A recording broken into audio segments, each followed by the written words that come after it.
Et ce sujet a certainement intéressé notre invité du jour puisqu'il est anglais. Bonjour Paul Taylor. Hello. Oui, vous preniez avec sourire. Vous êtes humoriste.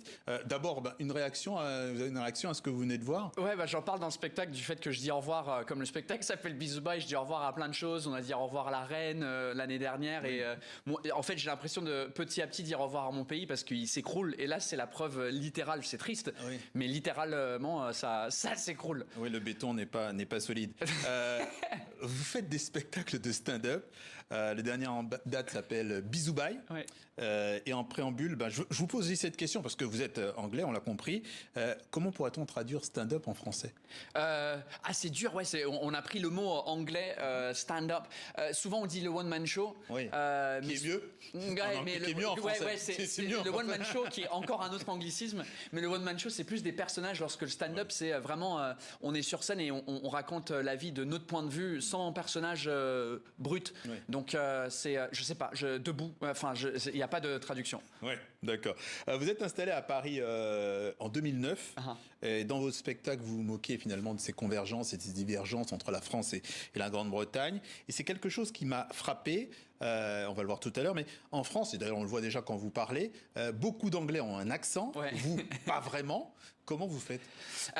Alors le côté, on me pose la question tous les jours, des gens qui me connaissent pas, qui viennent me voir, et c'est un mélange entre quand j'étais petit, j'ai vécu quelques années en France, mes parents sont, ma mère elle est irlandaise, mon père il est anglais, j'étais dans des écoles américaines, donc il y avait plein d'accents qui tournaient autour de moi et le cerveau il est un peu une éponge à cet âge-là, et aussi je me suis amusé à imiter les gens, et ensuite j'ai fait des études en langue en français jusqu'à l'université, donc oui.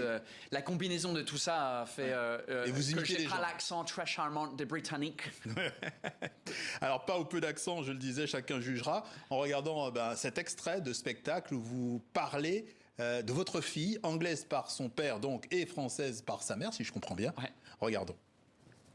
La seule personne qui m'intéresse pour que j'apprenne l'anglais, c'est ma fille. En fait, elle a 3 ans et j'ai envie qu'elle apprenne l'anglais parce que, en vrai, elle a que 2 influences anglaises dans sa vie. C'est moi et Peppa Pig. Ouais, donc il faut bien que je prenne le relais sur la cochonne. Donc j'essaye, ça fait 3 ans que je parle en anglais avec ma fille pour que, tu vois, elle soit bilingue. Et en vrai, après 3 ans, elle s'en bat toujours les couilles de l'anglais et de moi. Elle refuse de parler anglais, mais elle me parle uniquement. Elle comprend ce que je dis, mais elle me parle pas en anglais. Par contre, elle m'engueule moi maintenant quand moi je parle français à la maison. Je parle français à la maison avec ma femme. Je suis obligé. Elle est française et comme elle est française, son niveau d'anglais est à chier. Fuck off. Donc du coup, je lui parle en français à la maison et du coup maintenant la petite elle m'engueule de l'autre pièce. Elle fait papa, non, toi tu parles pas français, toi tu parles anglais, ok? Ouais. Et elle parle anglais, votre fille, maintenant? Toujours pas. Elle commence à rajouter des petits mots anglais maintenant dans les phrases, donc c'est une longue lutte de langue, mais je suis pas trop inquiet non plus. Ouais, les jeunes en plus, ça va venir. Oui. Les Français sont-ils réfractaires à la langue anglaise? Oui et non, dans le sens où oui, parce que il y a il y a un côté des gens qui disent non, il faut protéger la langue française, on veut pas que les mots anglais rentrent dans notre langue. Il y a d'autres gens qui sont plus j'ai envie d'apprendre l'anglais, mais comment? Parce que les profs d'anglais à l'école, souvent, ils sont pas très bons et on n'a pas un système élevé pour apprendre les langues, contrairement aux pays du Nord. En Angleterre, on souffre du même problème. Nous, le français, en général, on l'apprend mal. Donc, je crois que c'est un mélange des gens qui aiment ça, mais qui savent pas comment apprendre et des gens qui veulent pas. Et sur ce point, parce que le Canada est par exemple un exemple assez particulier où il y a beaucoup de résistance effectivement à l'anglais au Québec. Est-ce que vous êtes déjà allé au Canada faire du stand-up? Oui, j'y vais d'ailleurs pour la tournée en novembre pour plein d'endroits différents, notamment le Québec, Montréal, mais des parties anglophones aussi. Et c'est vrai qu'au Québec, ils ont même une loi qui s'appelle la loi 101, oui, qui est contre la langue anglaise, où sur une affiche, il faut que ça soit écrit en français d'abord et l'anglais deuxièmement, mais en plus petit, oui, parce qu'ils veulent protéger leur langue, parce qu'il y a tellement d'influence anglais forcément au Canada, comme la majorité du pays est anglophone. Alors on revient en France, où les Français sont plutôt râleurs, en tout cas connus pour cela. On le voit un peu dans votre spectacle. Est-ce qu'ils vous ont contaminé?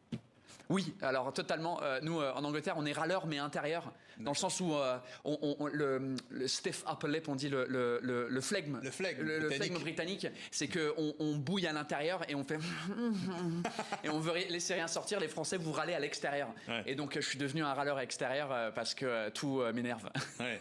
La langue française, nous, ça nous parle. Vous aussi. Voici un deuxième extrait pour en parler. Et on en parle, on regarde et on en reparle après. La dernière fois que je passe pour un con, c'était parce que je connaissais pas le verbe français anoblir. Charlie, you know the verb? No, you're looking, tu connais, direct, j'ai vu ta tête, tu sais, anoblir is to be knighted. You know what the queen used to do, right? She knighted, right? Anoblir, je connaissais pas le verbe comme toi, parce qu'on en a pas besoin en France. En vrai, de ce verbe-là, je me retrouve dans une soirée avec des gens déguisés dans des personnages, et il y a un gars déguisé en Elton John. I'm a fucking fan of Elton John, right? So I walk in, I'm like, hey, it's Elton John, Rocket Man, ouais! Et le gars, premier degré, il me regarde, il fait, tu veux dire Sir Elton John? Fuck you, ok? Yes, Sir Elton John. Et là, il me fait, ouais, parce que toi, t'as jamais été anobli, hein? Et moi, comme un con, j'ai répondu, où ça? Alors, on le voit, vous vous amusez des quiproquos, vous amusez aussi des... Mais est-ce que vous amusez des aberrations de la langue française ou des règles qui peuvent paraître pas très logiques pour quelqu'un qui vient de l'étranger? Oui, dans mon premier spectacle, j'évoquais le côté verlan, où on inverse le sens des mots, et des fois on les double inverse, et c'est très confusant quand quelqu'un, au début, quelqu'un dit « ouais, c'est ouf ouais. », je comprenais pas ce que ça voulait dire. Je pensais que c'était un vrai mot, j'avais pas compris que c'était fou, mais à l'envers. Ouais. Et donc ça prend, et c'est que en parlant, parce qu'on peut étudier la langue écrite et écouter des leçons, mais ça prend entre guillemets sur le terrain. Donc ça, je me moquais beaucoup du verlan, et les incohérences, j'aime bien me moquer des incohérences dans les deux langues d'ailleurs. Ouais. Et sur la longueur, ça prend effectivement, vous êtes là depuis 2009, c'est ça? Ouais, ça fait presque, ça fait 14 ans là. Ouais. Ouais. Vous aimez le rugby? Le rugby, je devrais aimer, mais en fait j'aime regarder, mais j'ai pas toutes les règles et je le suis pas. C'est plus ma mère qui est irlandaise qui suit ça. Alors, donc si je vous demande, comme la Coupe du Monde démarre, quelle équipe allez-vous soutenir? Vous n'avez pas de réponse. Has to be England. Oui, mais votre grand-mère, vous avez dit que votre grand-mère... Ma mère, elle est irlandaise. Donc elle est tout contre l'Angleterre. Oui. Même quand la France joue l'Angleterre, elle veut que l'Angleterre perde. Oui. Et le pays d'adoption, c'est la France. Donc c'est... Non, vous êtes... Non. Oui, ouais, mais je sais pas, il y a toujours un truc anglais dans moi. Donc, hopefully England wins, mais je crois pas. D'accord, très très bien. Paul Taylor, un humour anglais teinté de références très françaises. Merci d'être passé par le journal de TV5 Monde. Merci beaucoup.